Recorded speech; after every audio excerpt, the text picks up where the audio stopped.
Bagaimana? Dalam sekejap Carla panik. Ia memandang Daniel dengan air mata berlinang. Carla. Daniel menggendong Carla dan berkata kepadanya dengan lembut, "Kamu pergi dengan Mami dulu. Setelah kamu sembuh, Papi datang menjemputmu." "Biarkan tabib Hansen mengobati Carla dulu. Nanti baru mengobatiku." Melihat Carla yang begitu tidak ingin meninggalkan Daniel, hati Tracy tidak begitu nyaman. "Tabib Hansen pernah berkata, pengobatanmu tidak boleh berhenti." Daniel sangat serius. "Hal ini tidak boleh ditawar." Tracy terkejut mendengar ini, perasaannya sedikit rumit. "Aku pernah bertanya padanya sebelumnya. Tabib Hansen bilang, pengobatanmu harus dilakukan berturut-turut selama 3 bulan. Sekarang sudah lewat 1 bulan, masih ada 2 bulan lagi." Daniel menghitung hari. "Setelah 2 bulan, aku akan pergi ke Emron untuk menjemput Carla." "Carla, apa kamu setuju?" Tracy bertanya ke Carla. "Setuju." Carla menganggukkan kepala. "Mami, pengobatan adalah yang terpenting. Carla akan menemani Mami berobat." Anak pintar. Tracy merasa bersyukur. "Kalau begitu, kita putuskan seperti ini." Daniel menekankan, "Kita semua harus menepati janji." "Iya." Meskipun Tracy tidak menginginkannya, namun ia hanya bisa menghormati keputusan anak-anak. Tepat pada saat bersamaan mobil telah sampai di depan pintu rumah sakit Prima, Ryan memberitahu dari luar, "Tuan Daniel, kita sudah sampai." Daniel dan Tracy menggandeng tangan anak-anak turun dari mobil. 5 orang sekeluarga berjalan masuk ke dalam rumah sakit, persis seperti keluarga yang harmonis. Semua orang yang berlalu lalang tidak bisa berhenti menatap mereka. 2 barisan orang yang sedang berbaris rapi membukakan jalan untuk mereka lewat. Ryan dan Hartono mengikuti mereka dari belakang. Hartono bertanya dengan suara kecil, "Jelas-jelas keluarga harmonis, mengapa harus berpisah?" "Sangat disayangkan." Ryan hanya bisa menghela nafas. "Jika tidak ada dendam dan kebencian ini, mereka kini pasti sudah menjadi keluarga yang paling bahagia." Satu keluarga itu berjalan menuju ruang perawatan khusus. Tuan besar sudah keluar dari UGD sejak setengah jam yang lalu. Kini dia berada di ruang perawatan khusus. Lily menunggu di pintu lift. Saat lift terbuka, ia bergegas berkata, "Tuan Daniel, Tuan besar sedang sekarat." "Kakek buyut." Carla kaget hingga hendak menangis. "Carla, jangan menangis. Kamu bisa membuat kakek buyut kaget." Tracy berbisik dan menghiburnya. "Kita harus mengantarkan dia baik-baik untuk terakhir kalinya. Biarkan dia pergi dengan tenang ke surga." "Iya." Carla secepatnya mengusap air matanya. Carlos dan Carles menarik nafas dalam mengatur suasana hati mereka. Daniel merasa sangat berterima kasih. Ia berkata dengan tulus, "Terima kasih." "Yang aku katakan, semua demi anak-anak." Tracy sama sekali tidak menatapnya. Tentu saja Daniel tahu yang ia lakukan adalah demi anak-anak. Bagaimanapun kejadian ini pasti akan membekas di hati mereka sampai mereka tumbuh besar menjadi orang dewasa nanti. Mereka pasti bisa mengingat kejadian ini. Jadi meskipun Tracy begitu membenci Tuan Besar, namun di saat-saat seperti ini ia bisa melupakan kebencian untuk sementara waktu, memberikan contoh yang baik untuk anak-anak. Namun meskipun demikian ia sulit untuk melakukannya. Daniel menggendong anak-anak masuk ke ruang sebelah untuk mengganti baju ABD. Lily terisak dan berkata, "Tuan Daniel, tidak perlu ganti baju lagi. Langsung masuk saja." Ini berarti penyakit Tuan Besar sudah menyebar sampai ke organ-organ vital. Sudah tidak ada harapan lagi. Daniel mengerutkan kening. Ia menggandeng Carlos dan Carlos masuk. "Tunggu sebentar." Tracy menggandeng Carla dan memberikannya kepada Daniel. "Aku tunggu di luar." Masuklah sama-sama. Tuan besar ingin bertemu denganmu. Daniel menatapnya dengan penuh harap. Menurutmu, apakah mungkin? Tracy menatapnya dengan dingin. Ia melupakan segala dendam dan kebenciannya untuk sementara waktu, semuanya demi anak-anak. Namun ia tidak akan pernah masuk ke dalam ruangan untuk bertemu dengan Tuan besar. Baiklah. Daniel tidak dapat memaksanya. Ia hanya dapat menggendong Carla, membimbing Carlos, dan Carlos masuk ke dalam ruangan. Tuan besar, bertahanlah. Sebentar lagi Tuan Daniel dan anak-anak akan sampai. Sanjaya menggenggam erat tangan Tuan besar. Ia menenangkannya sambil terisak. Kakek buyut. Ketiga anak berteriak dan lari menghampirinya. Meskipun mereka telah berjanji untuk tidak menangis, namun saat melihat kakek buyut yang seperti ini, mereka tetap berlinang air mata. Namun mereka teringat pesan mami. Mereka secepatnya mengusap air mata mereka dengan tangan kecil mereka, lalu berusaha sebaik mungkin untuk tersenyum. Kakek buyut, kami datang untuk menemuimu. Kakek buyut, aku Carlos. Aku Carlos. Aku kalah. Kakek buyut, apa kakek bisa melihat kami? Ketiga anak itu mengelilingi ranjang Tuan besar dengan bersemangat mengajaknya bicara. Tuan besar perlahan-lahan membuka matanya dan memandang mereka dengan pandangan kabur. Air mata mengalir di matanya dan lelaki tua itu mengulurkan tangannya seolah ingin mengatakan sesuatu kepada anak-anak. Kakek buyut. Ketiga anak berjalan mendekatinya, menaruh tangan mereka di atas tangan Tuan besar. Tuan besar menggenggam tangan mereka, air matanya mengalir. Ia membuka mulutnya dengan bersusah payah dan berkata dengan terbata-bata, ingat, kalian bermarga Wellens selamanya. Anak-anak, keluarga Wellens. Meskipun kata-katanya tidak begitu jelas, namun anak-anak bisa mendengarnya. Carlos dan Carla meneteskan air mata dengan bingung menatap Carlos. Mereka tidak tahu harus menjawab apa. Carlos mengangguk dengan air mata berlinang di matanya. Ia berkata dengan sungguh-sungguh, tenang saja, kakek buyut. Di sepanjang hidupku, aku akan bermarga Wellens. Tidak akan pernah berubah. Carlos mengerti apa yang dipikirkan Tuan besar. Ia takut mereka akan ikut pergi dengan mami, takut mereka akan mengikuti mami mengganti marga. Meskipun Carlos sudah memutuskan untuk ikut dengan mami, namun sejak awal di dalam hatinya ia sudah membuat satu keputusan untuk tidak mengganti marganya.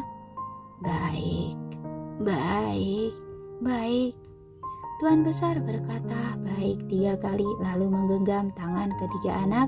Ia tidak rela melepaskan tangan ini. Mata Tuan besar tertuju pada Daniel seolah-olah ia ingin mengatakan sesuatu.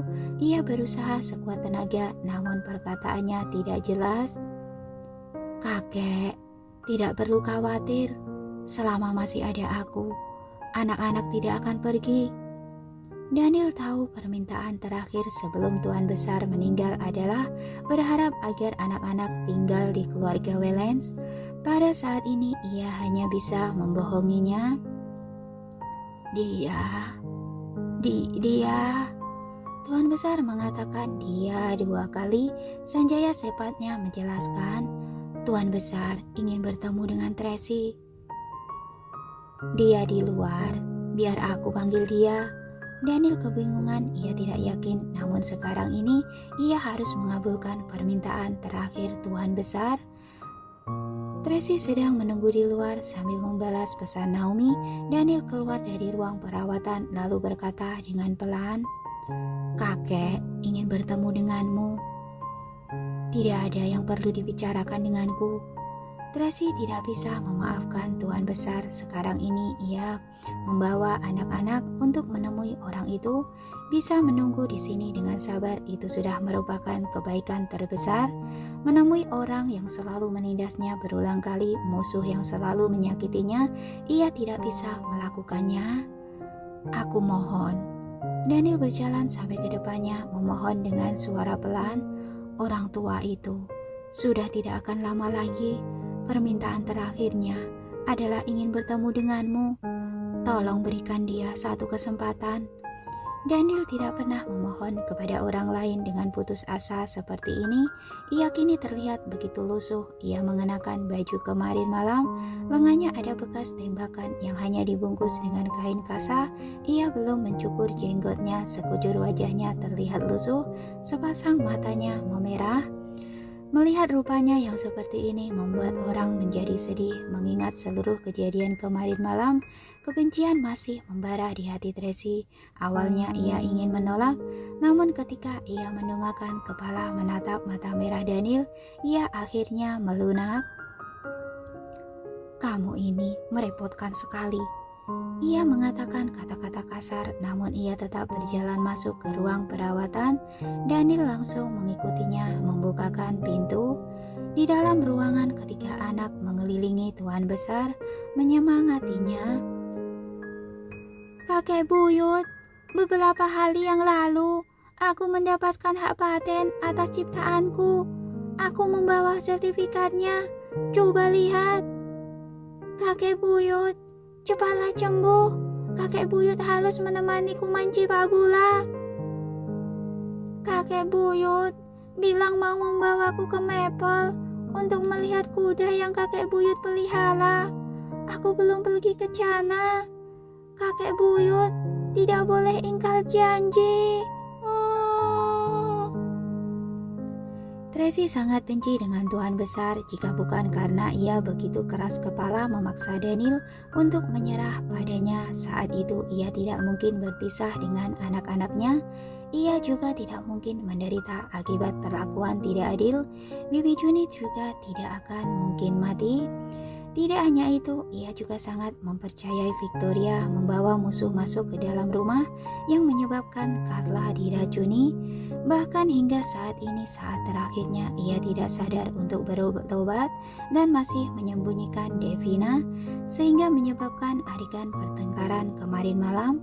Semua terjadi berawal karena sifat keras kepala orang tua ini. Takdir yang dimilikinya kini sebenarnya adalah karena perbuatannya sendiri.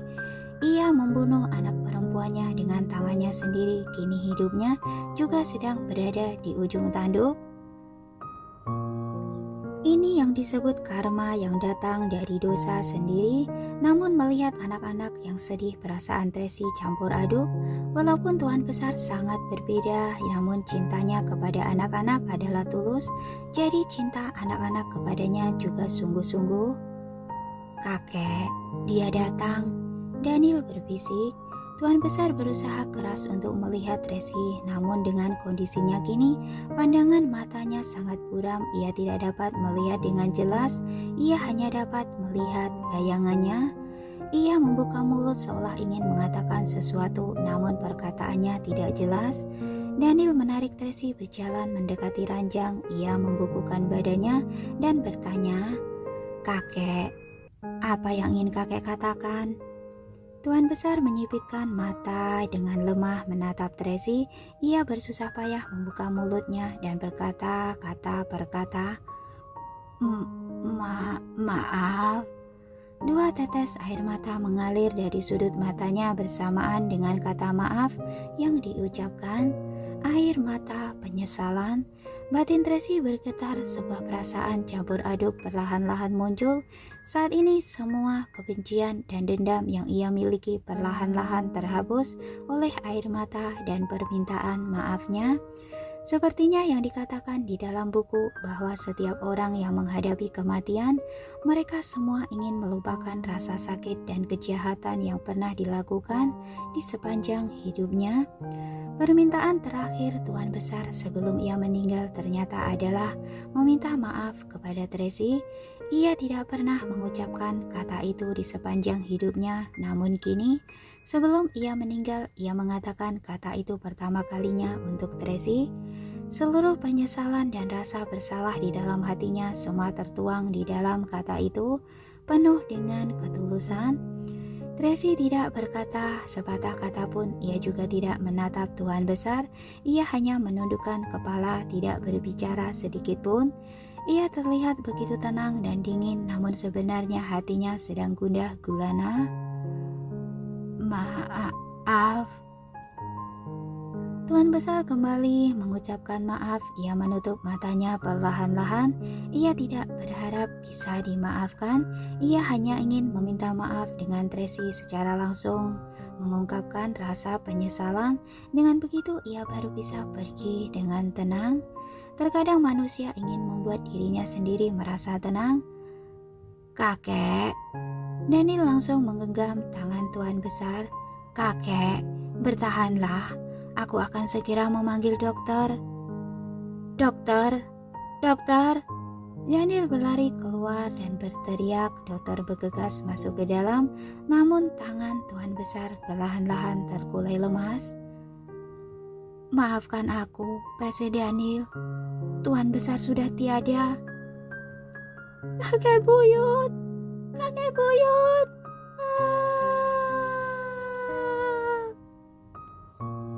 Satu ruangan penuh dengan isak tangis. Tracy diam-diam berjalan keluar dari ruang perawatan. Ia berdiri di sudut tembok di samping pintu masuk ruangan, melihat seluruh kejadian dengan tenang.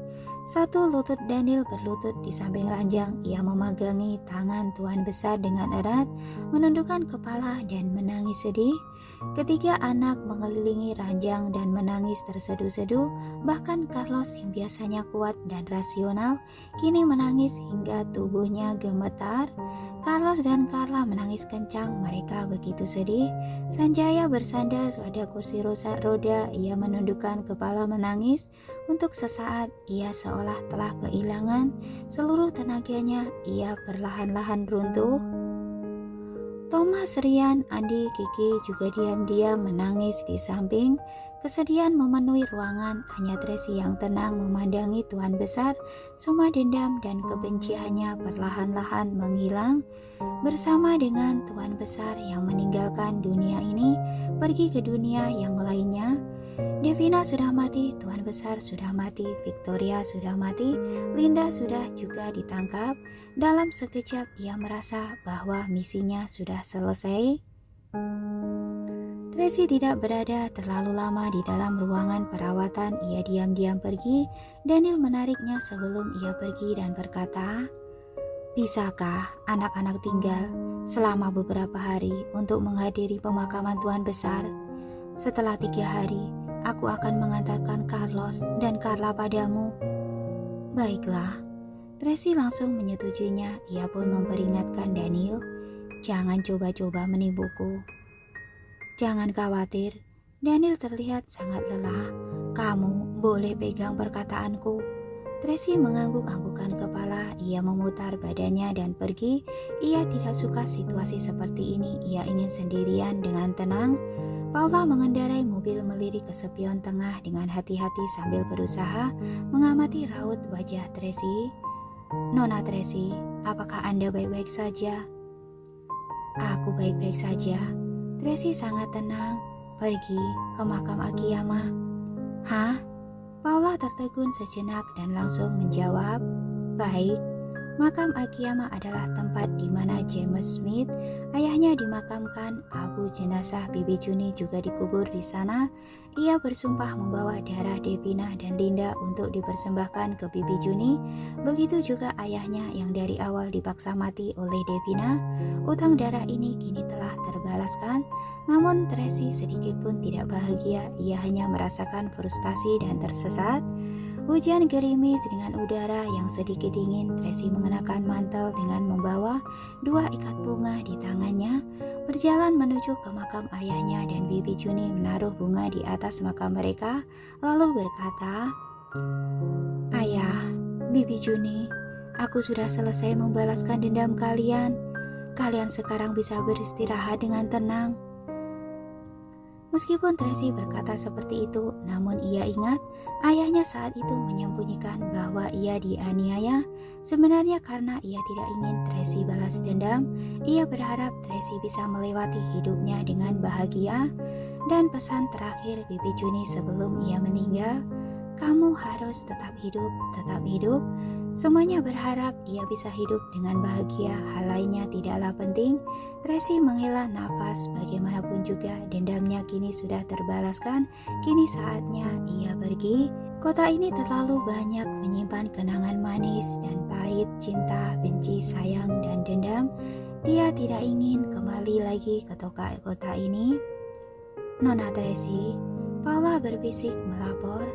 Cecil memberitahu bahwa Duke Louis kini sekarang ada di kota Bunaken. Pasti tuan yang menyuruhnya untuk menjemputmu. Begitu Paula selesai berbicara, ponsel Tracy langsung berdering. Ia mengangkat ponselnya.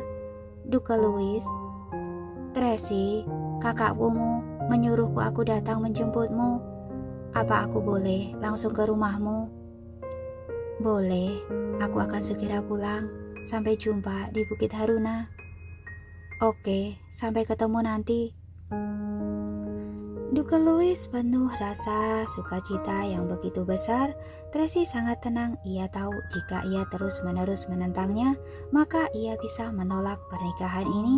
Tidak peduli kakak laki-lakinya sekuat apa, ia tidak akan bisa memaksa Tracy untuk melakukan sesuatu. Namun Tracy juga sudah lelah terikat dengan perasaan dendam dan kebencian. Ia berpikir jika ia benar-benar bersama dengan Duke, ia bisa melupakan semuanya dan memulai kembali hidupnya dari awal. Duke Louis adalah orang yang sederhana dan jujur. Ia memperlakukan orang dengan tulus. Latar belakang keluarganya juga baik. Terlebih lagi keluarganya memiliki tempat khusus di kerajaan Perancis, tidak memiliki perselisihan dengan siapapun, namun mereka tetap dihormati. Jika Tracy menikah dengannya, ia dapat melewati hidup dengan damai. Ini adalah pilihan Lorenzo, pilihan terbaik untuknya. Tracy sadar semua yang diberikan kakaknya adalah pilihan yang terbaik, jadi ia menerimanya dengan senang hati. Di sepanjang perjalanan pulang, Tracy menatap hujan rintik-rintik di luar jendela. Peristiwa-peristiwa masa lalu satu persatu muncul di benaknya. Setiap potong kenangannya bersama dengan Daniel seolah tersapu oleh hujan, namun pemandangan sepanjang jalan kini tertinggal di benaknya. Tracy berulang kali mengingatkan dirinya sendiri, ia harus meninggalkan semuanya. Saatnya untuk mengakhiri semuanya. Saat ini di rumah sakit, Daniel sedang mengatur orang-orang untuk mengurus kematian Tuan Besar. Tiba-tiba ia merasa dunia berputar, penglihatannya kabur. Tanpa sadar ia mengulurkan tangan, memegangi tembok, menggeleng-gelengkan kepala, lalu menatap lurus ke depan. Ia masih tidak dapat melihat dengan jelas apa yang terjadi, kenapa bisa begini.